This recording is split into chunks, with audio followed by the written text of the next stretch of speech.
अगर महबूब के लिए जलील होना पड़े तो फिर ये जिल्लत नहीं है बल्कि ये भी इज्जत है। अस्सलाम वालेकुम रहमतुल्लाहि ताला बरकातुहू। बिस्मिल्लाहिर्रहमानिर्रहीम। अल्लाह के नाम से शुरू जो बहुत मेहरबान नहायत रहम वाला। सामीन नाज़रीन, आज बहुत ही कमाल का खूबसूरत वीडियो लेकर आपकी खिदमत में हाजिर हुआ हूँ। यकीनन इस वीडियो से आप बहुत कुछ सीखने वाले हैं, तो गुजारिश है कि मुकम्मल वीडियो ज़रूर देखें। अक्सर ऐसा होता है, हम पे कुछ परेशानी आ जाती है, मुसीबत आ जाती है, तो हम क्या सोचते हैं कि दुनिया भर की जितनी परेशानियां हैं, जितनी मुसीबतें हैं, वो हम ही पे आ पड़ी है। लेकिन ऐसा सोचना बिल्कुल गलत है। गलत क्यों है? सबसे ज़्यादा मुसीबत, सबसे ज़्यादा परेशानियां किस पे आती है? हमारे सैयद अमीनुल कादरी साहब बताने वाले हैं। तो गुजारिश है कि मुकम्मल वीडियो ज़रूर देखें, बहुत ही कमाल का होने वाला है। और जिस वीडियो पर रिएक्शन होने वाला है उसका टाइटल ही है कि अल्लाह मुसीबत किस पर डालता है। बहुत ही कमाल का वीडियो होने वाला है। गुजारिश है कि अभी तक आपने वीडियो को लाइक ना किया तो लाइक करें, चैनल को सब्सक्राइब करें, और ओरिजिनल वीडियो का लिंक डिस्क्रिप्शन में डाल दिया गया है, आप वहां से भी चेकआउट कर सकते हैं। तो चलिए बगैर देर के वो वीडियो को स्टार्ट करते हैं। अल्लाह के रसूल अलैहि सलाम से पूछा गया कि या रसूल अल्लाह सल्लल्लाहु अलैहि वसल्लम, अल्लाह मुसीबतें किस पर डालता है, अल्लाह तकलीफें किस पर डालता है? तो मेरे आका अलैहिस्सलाम ने फरमाया सबसे बड़ी आजमाइश और मुसीबत अगर किसी पर आती है तो वो पहले अंबियाए किराम पर आती है। अल्लाह अकबर। हम सोचते हैं कि अंबिया करें बड़े खुश होते होंगे, खुश रहते होंगे, मुसीबत नहीं आती होगी, लेकिन लोग किसी पर मुसीबत देखते हैं तो बोलते हैं बयान कर रहे हैं, इसको किए की सजा मिल रही। अगर किसी को कोड़ हो जाए, कोई कोड़ी हो जाए, कोड़, किसी को जुजाम हो जाए, कोई नाबीना हो जाए, अंधा हो जाए, तो लोग उसके बारे में मजहबी महफिलों में भी डिस्कस करते हैं कि उसको उसके किए की सजा मिल रही है। अल्लाह से माफी मांगो, ना कहा करो। उसकी वजह यह है, अगर वो मोमिन है, अगर वो मोमिन है और कोड़ी हो गया, जुजामी हो गया, है मुसलमान, तो अल्लाह तबारक व ताला उन लोगों को उस वक्त जन्नत में दाखिल फरमाएगा। अभी तक लोग कब्रों से कुछ उठे होंगे, कुछ उठने वाले होंगे, उससे पहले अल्लाह उनको जन्नत में दाखिल फरमाएगा। सुभान अल्लाह। मैं अभी हदीस पढ़ूंगा उस पर आपके सामने। इसलिए किसी मुसलमान की तकलीफ पर कोई डिस्कस ना किया करें, किसी मुसलमान की मुसीबत पर कोई, कुछ लोग नाबीना होने पर भी कोई अंधा हो गया, अच्छा था अंधा हो गया, उस पर मजाक उड़ाते हैं। मजहबी हल्कों में बाज़ाब्ता स्टेजों पर मजाक उड़ाया गया उन बुजुर्गों का जिनको आखिरी उम्र में, लंबी उम्र होने की वजह से या ज़ौफ होने की वजह से आंखों की बीनाई चली गई थी। क्या क्या उनको नाम दिए गए, हालांकि लोग ये भूल गए कि हिब्रुल उम्मा, रईसुल मुफस्सिरीन, सैयदना अब्दुल्ला इब्ने अब्बास रदी अल्लाह ताला अन्हु भी आखिरी उम्र में नाबीना हो गए थे। लोग कहते हैं अपने किए की सजा भुगत रहे, मैं कहता हूं इब्ने अब्बास ने क्या किया था? नहीं। हजरत जाबिर इब्ने अब्दुल्ला अंसारी, जिनके घर हुजूर अलैहिस्सलाम की दावत मशहूर है, आखिरी उम्र में वो नाबीना हो गए थे। कई सहाबा के नाम लिए जा सकते हैं जो आखिरी उम्र में नाबीना हो गए थे जी। लेकिन यहां तो बस इल्म नहीं है, बल्कि अगर कुछ पढ़ा, हमने कुछ पढ़ भी लिया है तो हमारे इल्म पर हमारी जिहालत गालिब आती है। किसी भी मुसलमान और मोमिन को तकलीफ में देखो, हमने कोई उस पर डिस्कस नहीं करना, बस ये दुआ करना अल्लाह इसकी मुश्किल आसान कर दे और हमें इस मुसीबत से बचा ले। बेशक जो लोग नाबीना हो जाए और मुसलमान है, जो नाबीना हो जाए मुसलमान है, या पैदाइशी नाबीना हो या बाद में अंधे हो जाए बुढ़ापे की वजह से या किसी मर्ज की वजह से, किसी तकलीफ की वजह से, उनके लिए बशारत यह है कि औरों के लिए अल्लाह तबारक व ताला कभी कभी तजल्ली फरमाएगा, यानी कभी कभी पर्दे उठा करके उनको अपना दीदार कराएगा। लेकिन जो नाबीना हो गए थे, अल्लाह फरमाएगा मैंने तुमसे आंखें छीन ली थी और तुमने उस पर सब्र किया था, अब जब तक तुम चाहते रहोगे मैं तुम्हें दीदार अता करता रहूंगा। अल्लाहु अकबर, अल्लाहु अकबर, सुभान अल्लाह। जब तक चाहते रहोगे मैं तुम्हें दीदार अता, मगर शर्त यह है कि वो सब्र करें। देखो मुसीबत आए तो सब्र शर्त है। मुसीबत, जो मुसीबत में वाहवेला करे नाकाम है, मुसीबत में शिकवा करे नाकाम है, मुसीबत में शिकायत करे नाकाम है, लेकिन जो सब्र करे, सब्र असल चीज है, सब्र। सारे इनामात उस वक्त मिलेंगे जब वो सब्र करे। आका अलैहिस्सलाम ने फरमाया सबसे ज्यादा मुसीबत नबियों पर आती है, फिर जो नबियों से करीब होते हैं उन पर आती है, फिर जो उनसे करीब होते हैं उन पर आती है, उन पे आती है। यानी मुसीबतें हैं किसके लिए? बल्कि एक हदीस पाक ये भी है, अल्लाह के रसूल अलैहिस्सलाम वुजू कर रहे थे, यहां पर थोड़ा इश्क रसूल का बाब भी खुलेगा, वाह होगा, इश्क रसूल का बाब भी वाह होगा, और हम देखेंगे कि हम में कौन आशिक रसूल है। हुजूर अलैहिस्सलाम वुजू फरमा रहे थे और पानी हुजूर अलैहिस्सलाम के वुजू का ढलान की तरफ बह रहा था, वुजू का पानी ढलान की तरफ बह रहा था। एक सहाबी थे वहां मौजूद, उन्होंने अर्ज किया, या रसूल अल्लाह सल्लल्लाहु अलैहि वसल्लम, मैं आपसे इश्क करता हूँ, मोहब्बत करता हूँ आपसे। हुजूर ने फरमाया सल्लल्लाहु अलैहि वसल्लम, क्या कहा तुमने? हुजूर मैं आपसे इश्क करता हूँ। करीम आका जिसके कान लाले करामत है, दूर और नजदीक के सुनने वाले वो कान लाले करामत पे लाखों सलाम। हुजूर अलैहिस्सलाम ने तीसरी बार पूछा, क्या कहा तुमने? हुजूर मैं आपसे इश्क करता हूं।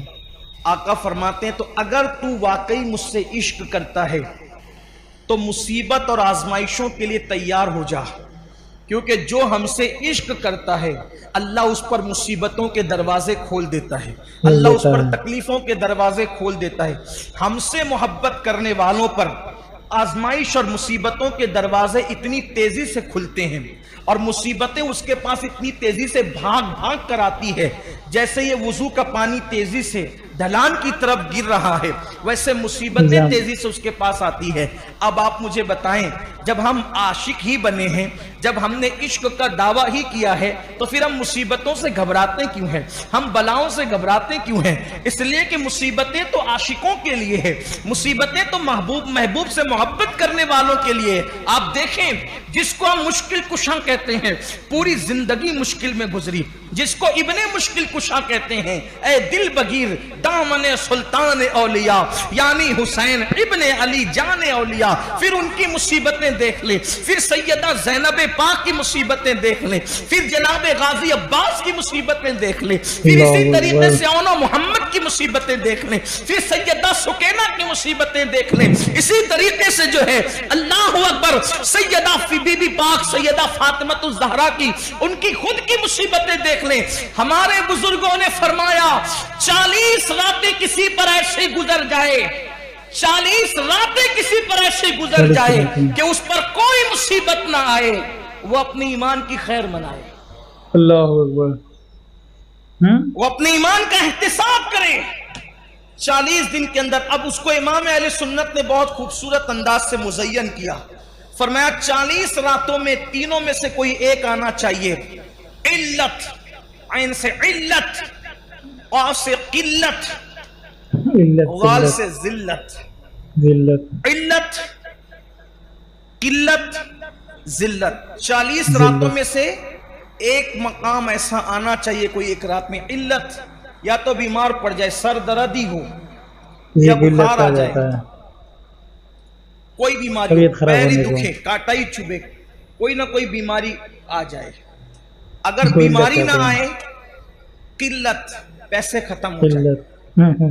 40 रातों में कभी कोई डब्बा भी बच जाए कि हम भी खाली हो गए, तो मुश्किल भी आए कि यार कुछ लाना भी है, जेब भी खाली है।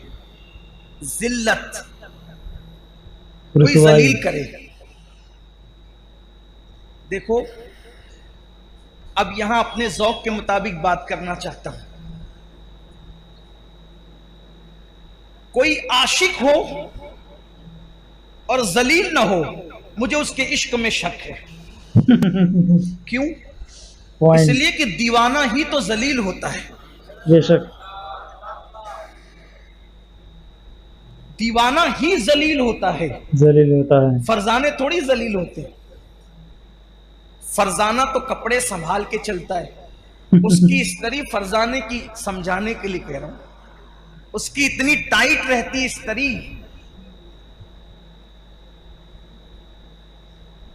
कि वो जो स्त्री ने इस तरी की है तो उसके फन को भी लोग हैरत से देखते हैं। वो बैठता इतने अदब के साथ है कि उसकी अदाएं काबिल तारीफ होती है, फरजाना। खाता इतने नजाकत के साथ है कि उसका खाने पर भी डिस्कस होती है कि क्या अदब का अंदाज है। लेकिन जलील किसने होना है? दीवाने ने। इसके तो बाल ऐसे, इसका तो लिबास ऐसा, इसका तो गुफ्तगू का समझाने के लिए कर दीवाना। ये दुनिया का दीवाना है जो जलील होता है। अरे जो दुनिया की मोहब्बत में दीवाना हुआ जब वो जलील होता है तो जो सबसे बड़े महबूब आजम, महबूब रब्बे अकबर, सारे अंबिया के खुदाओं का, सारे अंबिया का खुदा, माफ कीजिए खुदाओं, सारे अंबियाओं का खुदा, सारे नबियों का खुदा, सारे रसूलों का खुदा जिससे प्यार करे वो मोहम्मदुर रसूलुल्लाह सल्लल्लाहु अलैहि वसल्लम। अब कोई उनसे प्यार करे, कोई उनसे इश्क करे, तो फिर आप मुझे बताएं वो जलील ना हो, वो रुस्वा ना हो, तो फिर वो आशिक कैसा, फिर वो मुहिब कैसा? उसे तो जलील होना ही है। तो इल्लत, बीमार पड़ना 40 रातों में, किल्लत, पैसे की कोई तंगी आ जाए, जिल्लत, तीनों में से कोई एक चीज आ जाए, और अगर तीनों आ जाए तो सोने पर सुहागा है। मैं यहां पहुंचकर तो ये जरूर कहता हूं कि 40 रातें नहीं बल्कि शुक्र के तौर पे कहता हूं कि 10 से 11वीं रात नहीं आती, 2 चीजों से तो साबका पड़ता ही रहता है। इल्लत भी हो जाती है, इल्लत भी हो जाती है, और आलमी पैमाने पर फेसबुक और यूट्यूब पर और व्हाट्सएप पर कुछ जिल्लत भी हो जाती है। जिल्लत तो दिल को इत्मीनान होता है कि अभी ईमान का तोता उड़ा नहीं है, अभी ईमान का तोता उड़ा नहीं है। और रही बात जिल्लत की, तो हुजूर ताजुश शरिया ने बहुत अच्छा शेर कहा था, अगर महबूब के लिए जलील होना पड़े तो फिर ये जिल्लत नहीं है बल्कि ये भी इज्जत है। बेशक। वो कहते तेरी खातिर जलील होना है मेरी इज्जत। मैं इसको जोड़ करके इसलिए पढ़ रहा हूं ताकि उसका मफहूम समझ में है। तेरी खातिर जलील होना है मेरी इज्जत, मेरी इज्जत। तेरी खातिर जलील होना है, क्या है? आपके लिए जलील होना मेरे लिए क्या है?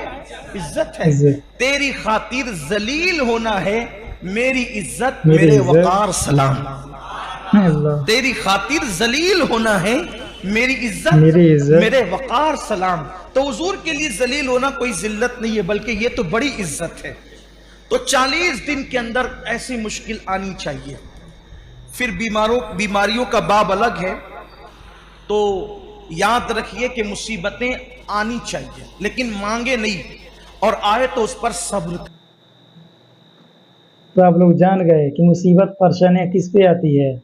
जो अल्लाह उसके रसूल से जितने करीब होते हैं उन्हीं पे मुसीबत और परेशानियां आती है। और आपको वीडियो कैसा लगा कमेंट बॉक्स में ज़रूर बताएं। अच्छी लगी हो तो लाइक करें, चैनल को सब्सक्राइब करें, और जिस वीडियो पर आप रिएक्शन देखना चाहते हैं कमेंट बॉक्स में ज़रूर बताएं। तो मिलते हैं अगले वीडियो में, तब तक के लिए अस्सलाम वालेकुम रहमतुल्लाहि तआला बरकातुहू।